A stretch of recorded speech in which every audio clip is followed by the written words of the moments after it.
Nossos repórteres mostram como está a procura pela vacinação infantil contra a Covid-19. Bombeiros militares catarinenses com cães treinados atuam no auxílio aos trabalhos em Petrópolis, região serrana do Rio de Janeiro. Receita Federal apreende mais de 300 quilos de cocaína no porto de Itajaí, litoral norte do estado. Veja também a estiagem em Santa Catarina. Mais de 100 cidades do estado já decretaram situação de emergência por causa da falta de chuva. E ainda, no esporte, os gols da 9ª rodada do Campeonato Catarinense. Está no ar o Band Cidade com Rodrigo Cardoso. Olá, uma boa noite e uma excelente semana para você. O Band Cidade começa hoje com a vacinação infantil, essa tão importante ferramenta contra a Covid-19, não é? O repórter João Paulo Cardoso percorreu locais de vacinação aqui na capital do estado e mostra agora como está a procura pelo imunizante. Vamos ver. A vacinação contra a Covid-19 de crianças de 5 a 11 anos de idade em Santa Catarina começou no dia 17 de janeiro. De lá para cá, a Kaline escutava todos os dias o pedido da filha Aileen, de 11 anos, para que fosse imunizada. Eu, como mãe, aquele instinto de mãe, de protetora, né? A gente fica assim, ai meu Deus, será? Porque é uma vacina nova, tudo. Então, eu ficava mais resistente, mas ela me pediu tanto, queria tanto, todas as amigas já tomaram, ela estava muito, né, assim, necessitando essa realização, e para hoje é como um sonho realizado. Depois de quase um mês, o dia tão esperado pela estudante de 11 anos chegou. E ela mostrou orgulhosa o certificado de vacinação contra o coronavírus. Eu achei que ia doer, mas não doeu. E eu sempre estava pressionando a minha mãe para tomar, e agora a gente veio tomar. Acabei de sair da escola, mas aí eu vim e foi muito bom. Na hora da vacina, o pai do Gustavo acompanhou todo o procedimento e deu um grande apoio para o filho de 10 anos. Tudo para tentar tirar o medo da agulhada no braço. Fica meio preocupadinho, dá aquela para ficar mais calminho, dar uma acalmada na turma. Doeu não? Não deu não. O Thiago, de 10 anos, não quis falar depois de receber a primeira dose do imunizante. Já o pai reconheceu a importância da vacinação de crianças desta faixa etária. Muito importante, né? Ainda mais que colégio e tudo agora, então tem que eliminar as coisas ruins, né? Os dados da Fundação Oswaldo Cruz apontam que Florianópolis é uma das capitais brasileiras que mais vacinou crianças de 5 a 11 anos de idade contra a Covid-19. Já foram imunizadas mais de 19 mil crianças, o equivalente a 50% de cobertura vacinal para esta faixa etária. Este ponto de vacinação, que fica na Secretaria de Educação à Distância da Universidade Federal de Santa Catarina, o SEAD, em Florianópolis, fica aberto das 9 da manhã às 9 horas da noite até a próxima sexta-feira. Esta enfermeira afirma que, apesar da ampliação do horário, o movimento do local diminuiu depois do início do ano letivo. Nós temos muito poucas crianças vindo, né? E isso nos preocupa, porque com o início das aulas, com as crianças tendo uma vida social novamente, pode ser que elas, né, acabem pegando o Covid, né? De acordo com dados da Secretaria Estadual de Saúde, mais de 160 mil crianças de 5 a 11 anos de idade já receberam a primeira dose do imunizante contra a Covid-19 em Santa Catarina, o que representa 25% de cobertura vacinal realizada no estado. O superintendente de Vigilância em Saúde do estado afirma que os números ainda não são satisfatórios. Ele atribui esses números à falta de confiança dos responsáveis pelas crianças na vacina contra o Covid-19. A gente percebe que vários pais e responsáveis estão um pouco apreensivos em levar os seus filhos, principalmente por conta das várias notícias desencontradas e sem nenhum fundamento que colocam que a vacina não é segura e não é eficaz, e que a doença Covid em crianças ela é uma Covid mais leve. Agora os números da pandemia, as informações do último boletim: 22 pessoas morreram nas últimas 24 horas aqui no estado, vítimas do coronavírus. Aqui no telão comigo os dados atualizados, chegou a 21.210, o total de catarinenses que morreram de Covid-19 desde o início da pandemia. Foram 1.650 novos casos entre ontem e hoje. O total subiu para 1.586.717, com 1.537.957 pacientes recuperados da contaminação. 27.550 casos permanecem ativos, são os casos em acompanhamento, uma redução aí de 3.932 nas últimas 24 horas. 78,6% é a ocupação de leitos de UTI geral, ocupação geral aqui no estado, leitos para pacientes Covid e não Covid. E 4 regiões do estado estão no menor risco para a Covid-19, de acordo com a nova classificação divulgada pela Secretaria Estadual de Saúde. Vamos voltar aqui ao telão do Band Cidade com o mapa atualizado para você. Está aqui o mapa, são 4 regiões. Médio Vale do Rio do Peixe, a Grande Florianópolis, Carbonífera e Laguna. São as regiões que estão no risco azul, na cor azul, né, o risco moderado para a Covid-19, o menor grau de risco. As demais regiões, como a gente pode ver no mapa, estão todas na cor amarela, risco alto para a doença. A transmissibilidade segue preocupante aqui no estado, com 7 regiões em risco gravíssimo. E na ocupação de leitos de UTI, 2 regiões estão na cor laranja, risco grave. Uma delas é o Vale do Itapocu, lá no norte do estado de Santa Catarina. Vamos ver agora como é que está a vacinação contra a Covid-19. O vacinômetro surge na tela do Band Cidade para você. 13.285.000 doses aplicadas até o momento. O esquema vacinal com uma dose chegou já para 83,54% dos catarinenses. O esquema primário completo, dose única ou 2 doses, 76,05%. E as doses de reforço, 1.664.029,87% dos catarinenses com mais de 18 anos já receberam a dose de reforço contra a Covid-19. Bom, logo mais depois do Band Cidade tem o Jornal da Band. Os destaques da edição de hoje chegam com a Joana Treptow. Boa noite, Joana. Olá, boa noite. Daqui a pouquinho tem o Jornal da Band. Nós vamos falar sobre uma movimentação importante na política internacional. Na tarde de hoje, o presidente Vladimir Putin da Rússia reconheceu a independência de 2 regiões separatistas da Ucrânia. A Rússia apoia rebeldes que lutam nessas 2 regiões. E ele também disse que não há pretensão de haver um encontro entre Joe Biden, presidente dos Estados Unidos, e Vladimir Putin, presidente da Rússia, o que aumenta, então, essa tensão. Aqui no Brasil, nós vamos falar sobre a queda dos assassinatos no país de forma geral. Passaram de 44 mil no ano passado para aproximadamente 41 mil nesse último levantamento. E a gente também mostra que mais de 2 milhões, cerca de 2 milhões de pessoas estão à espera do pagamento de benefícios do INSS. Todos os detalhes daqui a pouquinho no Jornal da Band. Combinado então, e agora é o momento da política aqui no Band Cidade, assunto para o Roberto Azevedo. Tudo bem, Roberto? Uma boa noite para você. Boa noite, Rodrigo. Boa noite a você que nos assiste. Ô, Roberto, o senador Dário Berger e o prefeito Antídio Lunelli, lá de Jaraguá do Sul, publicaram uns vídeos nesse fim de semana com pontos de vista aí bem diferentes sobre a situação do MDB no estado. A crise interna se agravou? Olha, se ela ficar pior, ela não vai ser mais uma crise, vai ser um crisão. Tá? O neologismo cabe porque tanto Dário Berger quanto Antídio Lunelli elogiaram o MDB, forte e poderoso, mas fizeram ressalvas. Antídio diz que tudo nas prévias foi bem feito e agradeceu a renúncia, a desistência de Dário Berger, o senador, e do deputado Valdir Cobalcini. É o único partido no mundo onde quem era favorável ao modelo de prévia, no caso Antídio e Celso Maldaner, presidente do partido, elogiam a desistência dos outros, né? A não realização. Mas vamos ver, estes 2 integrantes dessa história, que a gente pode ver o vídeo onde eles se digladiam um contra o outro, é a realidade do maior partido de Santa Catarina, indefinido, como sempre, perdido nas quebradas. O MDB não sabe o que faz. Boa parte do partido quer ir com o projeto do governador Carlos Moisés da Silva. Outra parte quer ir com o Antídio Lunelli, mas com ressalvas. Sabe que o candidato tem muito a responder. Então aí os 2 vídeos. Eles foram publicados com diferença um pouco grande, mas no mesmo sábado. Sábado onde haveria as prévias do MDB. Prévia é sempre um jogo perigoso. Traz mais problemas e divisões em partidos do que qualquer outra coisa. Mas Dário disse uma coisa interessante. Disse que é desastrosa a gestão do presidente atual, Celso Maldaner, que apoia Antídio Lunelli. e que esta situação o faz repensar o partido. Quem vê o vídeo de Dário Berger tem certeza que é uma despedida. Os daristas dentro do MDB dizem que não, que o senador apenas está reforçando a vontade dele ser candidato do partido ao governo do Estado.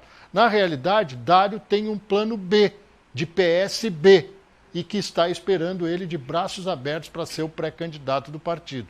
Basta conversar e convencer também os PCBistas. O grande problema é que enquanto o MDB não se decidir, tem muita gente que fica com o pé atrás.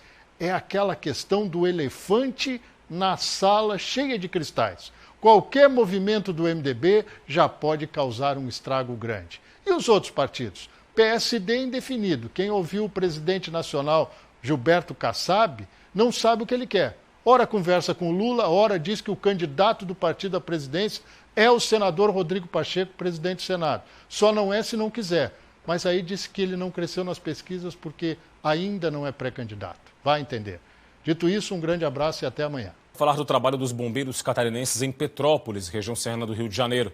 Os militares foram acompanhados de cães treinados para esse tipo de resgate. A equipe é composta por militares de Xanxerê, Blumenau, Curitibanos, Itajaí, Canoinhas, Lages e Florianópolis. Os bombeiros foram em 2 aviões do Batalhão de Operações Aéreas. Todos os militares desta equipe possuem o curso de bombeiros sinotécnicos, ou seja, estão aptos para busca, salvamento e resgate com cães. Os binômios, como são chamadas as duplas de bombeiro militar e cão de busca, são certificados para esse tipo de atuação. Estão atuando na cena os cães Iron e Leia, pai e filha, pela primeira vez em uma missão conjunta. Segundo a Coordenadoria de Busca, Resgate e Salvamento com Cães, dos 36 binômios de todo o Brasil que estão atuando em Petrópolis, 25 deles tiveram os condutores formados em Santa Catarina. Além disso, outros 5 de outras corporações, também formados no estado, devem chegar em breve. 3 dos binômios que estão nesta equipe da missão em Petrópolis atuaram na tragédia de Brumadinho. No primeiro dia de trabalho, neste domingo, a equipe com 9 militares e 6 cães de busca e resgate chegou na região atingida e iniciou os trabalhos. Além de muita lama e escombros, o fato de ter muitas pessoas na cena dificulta um pouco o trabalho dos cães. Além dos bombeiros, também estão no local familiares e populares assistindo os resgates. A Polícia Rodoviária Federal apreendeu 250 mil maços de cigarros contrabandeados do Paraguai em Jaborá, no meio-oeste do estado. Uma pessoa foi presa. A mercadoria estava em um caminhão com placas de Enéas Marques, no Paraná, abordado pelos policiais rodoviários federais na BR-282, em Catanduvas. O motorista desviou dos policiais e entrou em uma estrada rural. Em contato com a Polícia Militar Rodoviária, o caminhão foi localizado na SC-467. O motorista tentou fugir a pé, mas foi preso. Ele disse para os policiais que seria pago para levar o caminhão de Cascavel, no Paraná, para Capinzal, no oeste catarinense. Ele foi preso em flagrante por contrabando. E a Receita Federal apreendeu neste fim de semana mais de 300 quilos de cocaína no porto de Itajaí, litoral norte do estado. A droga estava junto com uma carga de papel que iria para a África do Sul. A apreensão de 335 quilos de cocaína foi durante uma operação de repreensão aduaneira no porto de Itajaí, no litoral norte, realizada pela Receita Federal. A carga foi localizada no meio de uma carga de papel, que teria como destino final o porto da cidade de Cabo, na África do Sul. Para a localização da cocaína, foi preciso um equipamento de raio-x. De acordo com os agentes da Receita Federal, o método utilizado pelos criminosos foi o hip-on, hip-off, quando a droga é inserida em meio a uma carga lícita sem o conhecimento do exportador. Esta é a primeira apreensão de cocaína realizada no porto de Itajaí neste ano. Já nos portos de Santa Catarina, foram apreendidos, só pela Receita Federal neste ano, 654 quilos de cocaína. A Polícia Civil deflagrou hoje a Operação Imperadores para combater uma organização criminosa que atua no tráfico de drogas e também na lavagem de dinheiro em Chapecó, no oeste do estado. A ação foi da Divisão de Investigação Criminal da cidade. Um homem de 48 anos e uma mulher de 46 foram apontados pela polícia como os responsáveis pela distribuição da maior parte da cocaína que circula no interior dos estados de Santa Catarina e Rio Grande do Sul. Os dois foram presos pela polícia. As investigações começaram em 2021 com a prisão de um homem com 76 quilos de cocaína. De acordo com a polícia, a droga pertencia exatamente ao casal que foi preso nesta segunda-feira. A estiagem não dá trégua em Santa Catarina. Mais de 100 cidades do estado já decretaram situação de emergência por causa da falta de chuva. As informações com a repórter Ana Cristina Machado. Olá, Rodrigo. Realmente, a falta de chuva aqui em Santa Catarina tem preocupado muito a população, as autoridades, os trabalhadores, principalmente na região oeste de Santa Catarina. Já faz algum tempo que nós não temos volumes significativos de chuva aqui no nosso estado. 113 municípios já decretaram situação de emergência por causa da estiagem. De acordo com a Defesa Civil, 45 decretos foram assinados desde o começo desse ano e 67 já estavam vigentes desde abril do ano passado, desde abril de 2021. Isso mostra como a situação é grave realmente aqui no nosso estado. Como eu falei, uma das regiões mais impactadas, é a região oeste. Inclusive, na última sexta-feira, o município de Chapecó firmou um termo de compromisso junto com a Casan para tentar minimizar as consequências da falta de chuva, que é a falta de água. Então, a população está sofrendo com falta de água ali na região de Chapecó, ali nas redondezas. Então, eles decidiram fazer um planejamento, algumas ações emergenciais mesmo. A primeira delas seria o rodízio do abastecimento de água ali na região. Então, algum período o pessoal de um determinado local é atendido, num outro período outro local vai ser atendido com abastecimento e assim por diante. Outras ações também seriam a disponibilidade de caminhões-pipa para auxiliar na distribuição de água, a perfuração de 4 novos poços artesianos e também a instalação de uma estação de tratamento de água compacta. Então, a situação relacionada à falta de chuvas aqui na região, ela é sim muito grave e a gente vai continuar, é claro, acompanhando essa situação. Ana Cristina Machado, para o Band Cidade. A chuva da tarde de hoje causou uma série de estragos em cidades catarinenses. Você vê imagens de Jaraguá do Sul, no norte do estado. Por lá, é possível ver que a enxurrada provocou alagamentos em diversas ruas da cidade. Veja só as imagens.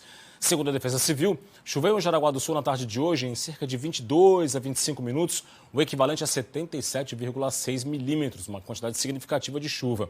Uma ponte chegou a ser interditada, em uma outra rua teve uma cratera que se abriu. A força do vento também derrubou edificações, melhor dizendo, também destelhou edificações, agora a informação correta. A Prefeitura de Jaraguá do Sul ainda contabiliza os prejuízos. Teve também estragos provocados pela chuva em Palhoça, aqui na Grande Florianópolis, nas praias da Pinheira e da Ponta do Papagaio. A força do vento aliada à chuva provocou também uma série de estragos, como alagamentos e destelhamentos.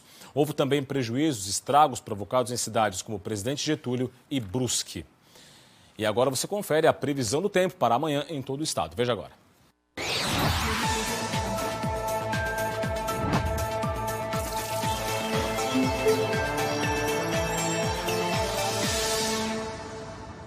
O dia vai ser de sol entre nuvens no estado, com pancadas de chuva e risco de temporais localizados com queda de granizo a partir da tarde. As temperaturas vão estar elevadas, com sensação de ar abafado provocada pela alta umidade do ar.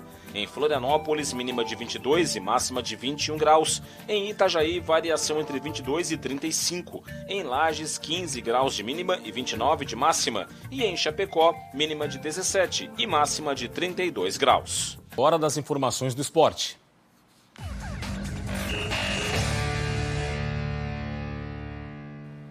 O Campeonato Catarinense neste fim de semana teve a 9ª rodada da primeira fase. O Figueirense derrotou o Juventus em Jaraguá do Sul.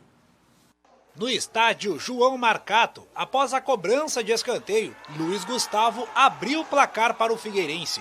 Cruzamento para a área e o lateral direito Natan Maziero fez o segundo dos visitantes. Final em Jaraguá do Sul, Juventus, lanterna do estadual com 6 pontos, 0. Figueirense, sexto colocado com 11 pontos, 2. Quem também voltou a vencer foi o Avaí. O Concórdia saiu na frente com este gol de Felipe Manuel. Aí brilhou a estrela de Muriqui. O meio-atacante entrou no segundo tempo e marcou o gol de empate do Avaí. Muriqui também fez o gol da virada e da vitória dos donos da casa. Final na ressacada, Avaí 10º colocado com 9 pontos, 2. Concórdia na 5ª posição com 14, 1. Não tenho a menor dúvida que essa vitória tem como protagonista os jogadores e os torcedores. O Brusque derrotou o Barra e chegou à 5ª vitória consecutiva. No estádio Augusto Bauer, o Brusque abriu o placar com este gol de Fernandinho. Gabriel Pires fez para o Barra e deixou tudo igual. Alexandro, de cabeça, colocou o Brusque de novo na frente. O mesmo Alexandro fez o terceiro dos donos da casa e fechou o placar. Brusque, vice-líder com 17 pontos, 3. Barra na 7ª posição com 10 pontos, 1. Nos demais jogos, o Ercílio Luz manteve a ponta na tabela com um empate sem gols diante do Marcílio Dias, nono colocado. Próspera e Joinville também empataram, mas em um jogo de 4 gols. E teve empate também em Chapecó. Confira. O Próspera começou com 11 em campo, mas aos 9 minutos já ficou com 1 a menos. E o Joinville buscou aproveitar essa vantagem numérica. Thiago Costa foi quem abriu o placar para o tricolor. O segundo gol do Jack veio aos 2 da etapa final, com Victor Rangel. Vivo na disputa, o Próspera foi em busca do gol e conseguiu. Aos 14, pênalti marcado e na cobrança, Pedrinho diminuiu para o time da raça. E quando o torcedor do Jack achou que fosse comemorar a segunda vitória no Catarinense, os comandados de Emerson Cris igualaram o marcador com Marcelinho, de falta. Próspera 2, Joinville também 2. No oeste do estado, Chapecoense, Camboriú e briga direta pelas primeiras posições. O Verdão foi quem buscou mais o gol e teve as melhores oportunidades. Tanto que foi quem balançou as redes primeiro, mas só na etapa final. Aos 7 jogados, Perotti balançou as redes na Arena Condá. Só que 2 minutos depois, enquanto o torcedor ainda comemorava, Bruno Mota aproveitou a sobra dentro da área e empatou. Chapecoense 1, Camboriú também 1. Uma novidade agora em Santa Catarina neste verão é o novo projeto do governo do estado. Foram criadas 12 arenas de verão em praias do litoral catarinense. Acompanhe. O governo do estado investiu cerca de 5 milhões de reais para construir as estruturas das arenas, operadas em uma parceria com as prefeituras. Os espaços têm quadras esportivas, espaço kids, áreas para descanso e academias. Além disso, professores de educação física e de dança ajudam a entreter as pessoas com atividades diárias. O presidente da Fundação Catarinense de Esportes, Kelvin Soares, diz que o momento é de retomada das atividades esportivas depois dos fechamentos no começo da pandemia de Covid-19. É um projeto que se iniciou esse ano com 12 arenas espalhadas pelo litoral do estado de Santa Catarina e que pensamos que é um projeto que pode ser perene, né? Um projeto que pode ser estendido por mais anos, por mais praias, por mais municípios, para que todos os catarinenses tenham acesso a essa estrutura que, como eu já disse, ficou extremamente moderna e inovadora. Além de fomentar a prática de exercícios físicos, uma das ideias do projeto é proporcionar um espaço atrativo para turistas e moradores. Outro destaque do programa é a inclusão de pessoas com necessidades especiais através da disponibilização de cadeiras de rodas anfíbias, promovendo a inclusão de pessoas com deficiência ou mobilidade reduzida às atividades. O balneário Barra do Sul, no norte do estado, recebeu a arena. Lá, a feira de artesanato movimentou a praia e trouxe bons resultados aos artesãos locais. Mostrar a Balneário Barra do Sul e assim como aos seus visitantes a riqueza que nós temos em quesitos artesanais. Hoje a gente trabalha com linhas muito diferenciadas, e é muito bacana. O projeto vai até 5 de março nas cidades de Araranguá, Arroio do Silva, Balneário Rincão, Laguna, Imbituba, Palhoça, Navegantes, Penha, Balneário Pissarras, Barra Velha, Balneário Barra do Sul e São Francisco do Sul, e está sendo elogiado pelas prefeituras das cidades beneficiadas. É um cartão postal aqui de Balneário Barra do Sul, né? E agora então podemos estar ofertando aí todo um espaço, né, para atividade esportiva, atividades de recreação, as nossas crianças com espaço para poder brincarem e ocuparem, já está sendo um sucesso. E é isso, ficamos por aqui com o Band Cidade. As reportagens de hoje estão no YouTube da TVBV. Acesse, aponte a câmera do seu smartphone para o QR Code que está na sua tela. Vem aí o Jornal da Band, mais informações amanhã, 12h30 no Jogo Aberto SC e 12h50 no SC Acontece. Forte abraço, muito obrigado pela audiência, boa noite e até amanhã. Tchau, tchau.